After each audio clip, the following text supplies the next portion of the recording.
puji-pujian atas segala perbuatan Allah di masa lampau. Bersyukurlah kepada Tuhan, serukanlah namanya, perkenalkanlah perbuatannya di antara bangsa-bangsa, bernyanyilah baginya, bermazmurlah baginya, percakapkanlah segala perbuatannya yang ajaib, bermegahlah di dalam namanya yang kudus. Biarlah bersuka hati orang-orang yang mencari Tuhan. Carilah Tuhan dan kekuatannya, carilah wajahnya selalu. Ingatlah perbuatan-perbuatan ajaib yang dilakukannya, mujizat-mujizatnya dan penghukuman-penghukuman yang diucapkannya. Hai anak cucu Abraham, hambanya, hai anak-anak Yakub, orang-orang pilihannya. Dialah Tuhan Allah kita, di seluruh bumi berlaku penghukumannya. Ia ingat untuk selama-lamanya akan perjanjiannya. Firman-Nya yang diperintahkannya kepada 1000 angkatan, yang diikatnya dengan Abraham, dan akan sumpahnya kepada Ishak. Diadakannya hal itu menjadi ketetapan bagi Yakub, menjadi perjanjian kekal bagi Israel. Firman-Nya, kepadamu akan kuberikan tanah Kanaan sebagai milik pusaka yang ditentukan bagimu. Kami tahu apa artinya takut akan Tuhan. Karena itu kami berusaha meyakinkan orang. Bagi Allah hati kami nyata dengan terang, dan aku harap hati kami nyata juga demikian bagi pertimbangan kamu. Dengan ini kami tidak berusaha memuji-muji diri kami sekali lagi kepada kamu, tetapi kami tidak mau memberi kesempatan kepada kamu untuk memegahkan kami, supaya kamu dapat menghadapi orang-orang yang bermegah karena hal-hal lahiriah dan bukan batiniah. Sebab jika kami tidak menguasai diri, hal itu ada dalam pelayanan Allah. Dan jika kami menguasai diri, hal itu adalah untuk kepentingan kamu. Sebab kasih Kristus yang menguasai kami, karena kami telah mengerti bahwa jika satu orang sudah mati untuk semua orang, maka mereka semua sudah mati. Dan Kristus telah mati untuk semua orang, supaya mereka yang hidup tidak lagi hidup untuk dirinya sendiri, tetapi untuk Dia yang telah mati dan telah dibangkitkan untuk mereka. Sebab itu kami tidak lagi menilai seorang juga pun menurut ukuran manusia. Dan jika kami pernah menilai Kristus menurut ukuran manusia, sekarang kami tidak lagi menilainya demikian. Jadi siapa yang ada di dalam Kristus, ia adalah ciptaan baru. Yang lama sudah berlalu, sesungguhnya yang baru sudah datang. Dan semuanya ini dari Allah, yang dengan perantaraan Kristus telah mendamaikan kita dengan dirinya, dan yang telah mempercayakan pelayanan pendamaian itu kepada kami. Sebab Allah mendamaikan dunia dengan dirinya oleh Kristus, dengan tidak memperhitungkan pelanggaran mereka. Ia telah mempercayakan berita pendamaian itu kepada kami. Jadi kami ini adalah utusan-utusan Kristus, seakan-akan Allah menasihati kamu dengan perantaraan kami.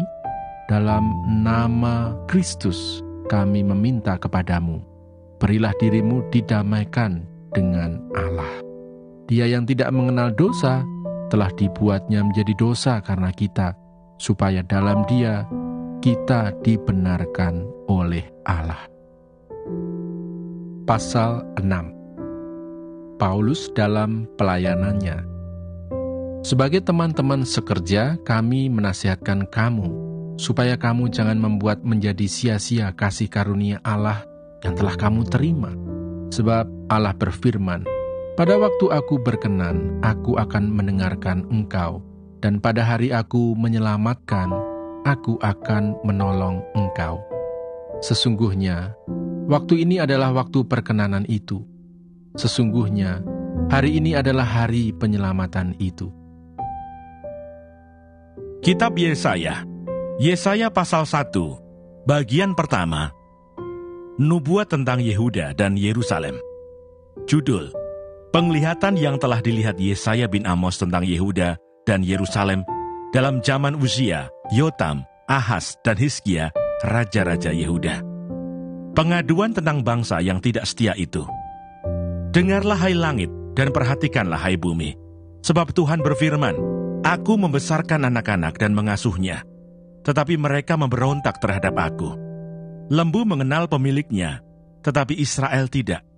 Keledai mengenal palungan yang disediakan tuannya, tetapi umatku tidak memahaminya. Celakalah bangsa yang berdosa, kaum yang syarat dengan kesalahan, keturunan yang jahat-jahat, anak-anak yang berlaku buruk. Mereka meninggalkan Tuhan, menista yang Maha Kudus Allah Israel, dan berpaling membelakangi Dia.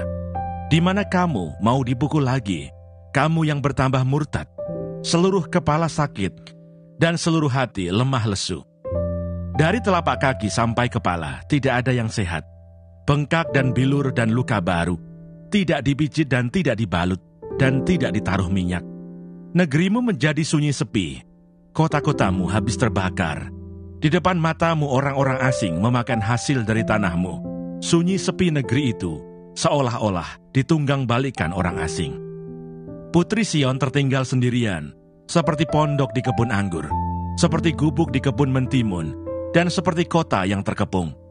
Seandainya Tuhan semesta alam tidak meninggalkan pada kita sedikit orang yang terlepas, kita sudah menjadi seperti Sodom dan sama seperti Gomora. Bertobat lebih baik dari mempersembahkan korban. Dengarlah firman Tuhan, hai pemimpin-pemimpin manusia Sodom. Perhatikanlah pengajaran Allah kita, hai rakyat manusia Gomora. Untuk apa itu korbanmu yang banyak-banyak, firman Tuhan? Aku sudah jemu akan korban-korban bakaran berupa domba jantan, dan akan lemak dari anak lembu gemukan, darah lembu jantan dan domba-domba, dan kambing jantan tidak kusukai. Apabila kamu datang untuk menghadap di hadiratku, siapakah yang menuntut itu daripadamu? Bahwa kamu menginjak-injak pelataran bait suciku. Jangan lagi membawa persembahanmu yang tidak sungguh, sebab baunya adalah kejijikan bagiku.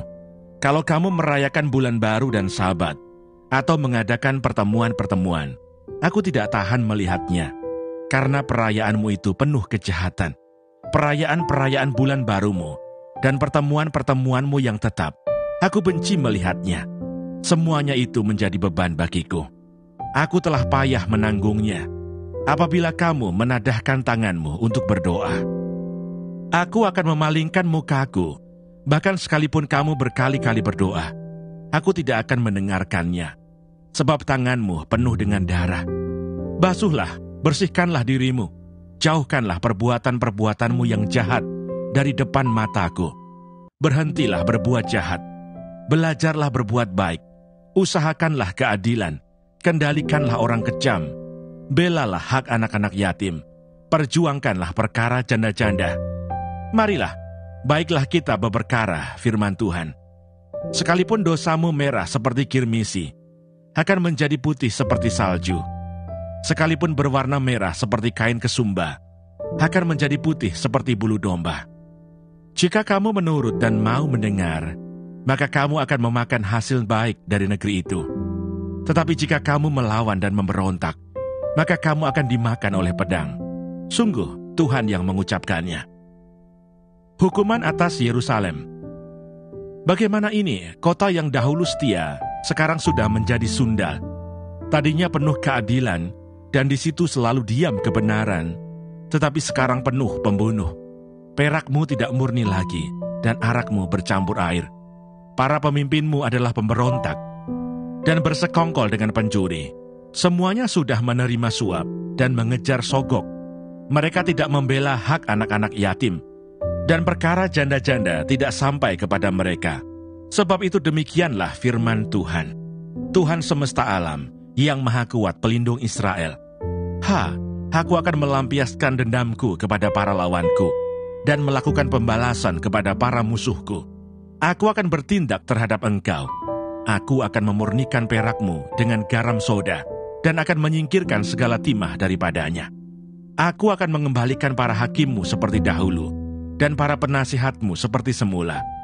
Sesudah itu engkau akan disebutkan kota keadilan, kota yang setia. Sion akan kubebaskan dengan penghakiman yang adil, dan orang-orangnya yang bertobat akan kubebaskan dengan tindakan yang benar. Tetapi orang-orang yang memberontak dan orang-orang berdosa akan dihancurkan bersama, dan orang-orang yang meninggalkan Tuhan akan habis lenyap. Sungguh, kamu akan mendapat malu karena pohon-pohon keramat yang kamu inginkan, dan kamu akan tersipu-sipu karena taman-taman dewa yang kamu pilih. Sebab kamu akan seperti pohon keramat yang daunnya layu, Dan seperti kebun yang kekurangan air, maka yang kuat menjadi seolah-olah kapas, dan pekerjaannya menjadi seolah-olah bunga api. Keduanya menimbulkan api, dan tidak ada yang dapat memadamkan. Yesaya pasal 2. Sion sebagai pusat kerajaan damai. Firman yang dinyatakan kepada Yesaya bin Amos tentang Yehuda dan Yerusalem akan terjadi pada hari-hari yang terakhir. Gunung tempat rumah Tuhan akan berdiri tegak di hulu gunung-gunung dan menjulang tinggi di atas bukit-bukit. Segala bangsa akan berduyun-duyun ke sana, dan banyak suku bangsa akan pergi serta berkata, "Mari kita naik ke gunung Tuhan, ke rumah Allah Yakub, supaya Ia mengajar kita tentang jalan-jalannya, dan supaya kita berjalan menempuhnya. Sebab dari Sion akan keluar pengajaran dan firman Tuhan dari Yerusalem. Ia akan menjadi hakim antara bangsa-bangsa, dan akan menjadi wasit bagi banyak suku bangsa. Maka mereka akan menempa pedang-pedangnya menjadi mata bajak, dan tombak-tombaknya menjadi pisau pemangkas. Bangsa tidak akan lagi mengangkat pedang terhadap bangsa, dan mereka tidak akan lagi belajar perang. Hai kaum keturunan Yakub, mari kita berjalan di dalam terang Tuhan. Hukuman Tuhan terhadap semua orang yang meninggikan diri. Sungguh, telah kau buang umatmu, yakni kaum keturunan Yakub, sebab di mana-mana mereka melakukan tenung seperti yang di timur, dan sihir seperti orang Filistin, dan orang-orang asing di antara mereka terlalu banyak. Negerinya penuh emas dan perak, dan tak terbatas harta bendanya. Negerinya penuh kuda, dan tak terbatas jumlah keretanya. Negerinya penuh berhala-berhala. Mereka sujud menyembah kepada buatan tangannya sendiri, dan kepada yang dikerjakan oleh tangannya. Maka manusia ditundukkan dan orang direndahkan. Janganlah ampuni mereka. Masuklah di sela gunung batu dan bersembunyilah di dalam liang tanah terhadap kedahsyatan Tuhan dan terhadap semarak kemegahannya. Manusia yang sombong akan direndahkan dan orang yang angkuh akan ditundukkan, dan hanya Tuhan sajalah yang maha tinggi pada hari itu. Sebab Tuhan semesta alam menetapkan suatu hari untuk menghukum semua yang congkak dan angkuh, serta menghukum semua yang meninggikan diri supaya direndahkan. Untuk menghukum semua pohon aras di Libanon yang tumbuh meninggi dan tetap menjulang, dan menghukum semua pohon tarbantin di Basan. Untuk menghukum semua gunung yang tinggi-tinggi dan semua bukit yang menjulang ke atas. Untuk menghukum semua menara yang tinggi-tinggi dan semua tembok yang berkubu. Untuk menghukum semua kapal Tarsis dan semua kapal yang paling indah. Manusia yang sombong akan ditundukkan, dan orang yang angkuh akan direndahkan. Hanya Tuhan sajalah yang maha tinggi pada hari itu. Sedang berhala-berhala akan hilang sama sekali. Maka orang akan masuk ke dalam gua-gua di gunung batu, dan ke dalam liang-liang di tanah, terhadap kedahsyatan Tuhan, dan terhadap semarak kemegahannya. Pada waktu Ia bangkit menakut-nakuti bumi. Pada hari itu berhala-berhala perak dan berhala-berhala emas yang dibuat manusia untuk sujud menyembah kepadanya akan dilemparkannya kepada tikus dan kelelawar. Dan ia akan masuk ke dalam lekuk-lekuk di gunung batu dan ke dalam celah-celah di bukit batu. Terhadap kedahsyatan Tuhan dan terhadap semarak kemegahannya pada waktu Ia bangkit menakut-nakuti bumi.